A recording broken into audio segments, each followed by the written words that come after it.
Hey guys, I am not sure if anyone has tried this, but I ran 200 lost rune shards together with Voyages of all of them. They are cheap right now and contain lots of Vaal Vessels which can drop double corrupted uniques and jewels. So I went fishing for some Jackpot drops, especially with the new corruptions that got added this league. People pay a lot of currency to open these in Vaal Temples, so I wanted to see how good they really are, combined with how the new league mechanic is doing after some patches now. I got 4 full quarters of loot worth over 150 divines, which I will break down in a second.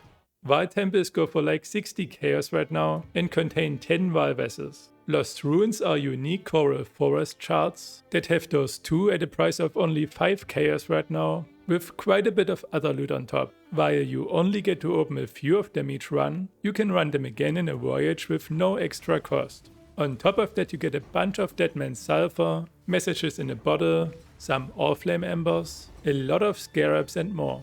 First, let's get into the results, and how I ran them after that.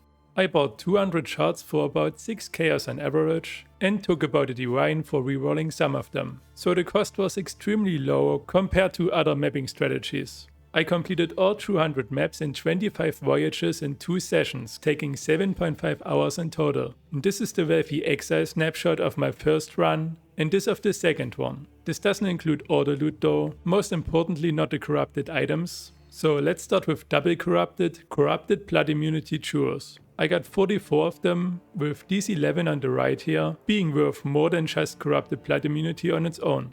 Altogether they should be around 13 divines. No crazy hits in there, but this one was definitely the best one with double crit multi.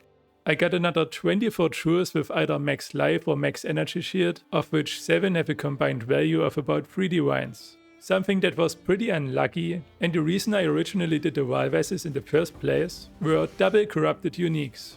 The main problem is that I dropped very few uniques that would be valuable with pretty much any 2 corruptions, even if the corruptions are much better now. The 3 notable unique drops I got was a Regex, and that one wasn't even from a Vaal Vessel, this gold rim which is probably worth at least a bit, and finally this AoE and Aura plus 2 Malachai's Loop. Yesterday I saw 2 of them listed for 30 divines, and now there are 2 for 100 divines and above, so I'm not really sure where to place this one. A small update while editing the video: the Malachai's Loop actually sold for 60 divines, which I did not expect at all, so it's fair to assume this is just a baseline profit with a lot of room to the top. Either way, I won't count it in the profit. But when running this, there's always a possibility to drop something insane, so keep that in mind. All of these things together lead me to a total profit of 161.5 divines in 7.5 hours, coming out at a respectable 21.5 divines an hour, without any crazy corruptions. For this specific case I think it would have been more profit if I just ran normal shards, and instead much faster without opening any vessels, but again these have a jackpot potential, and together with a nice baseline on top of that, as you can see.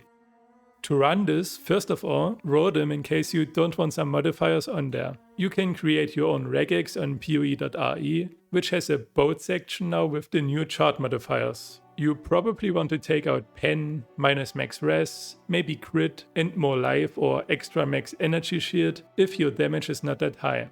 Then just reroll the ones that light up.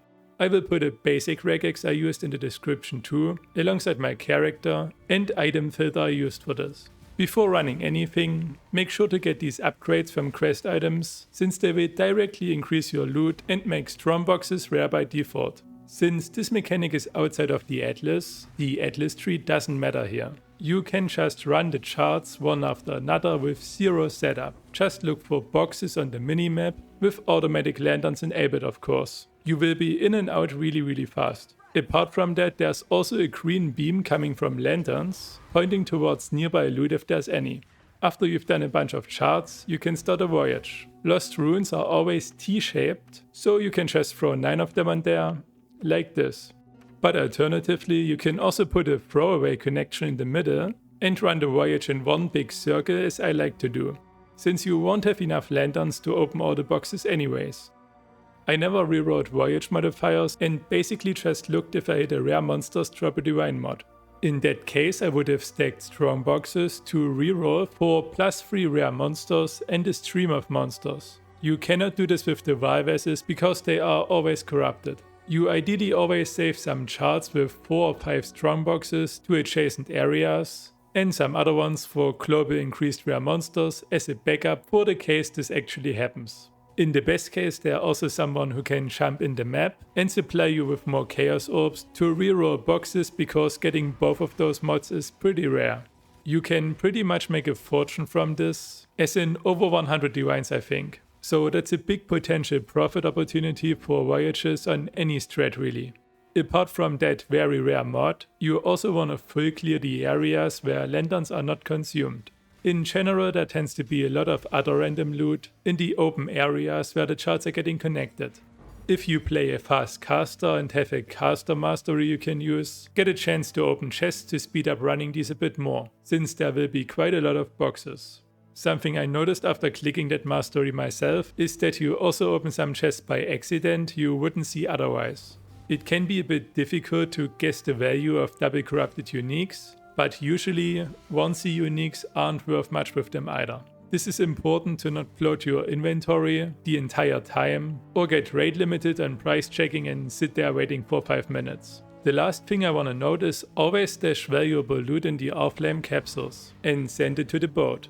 You don't want to hold a mage blood or so in a map with one portal where you will lose all your loot on death. In general, make sure your character is tanky enough for Voyages to not die all the time.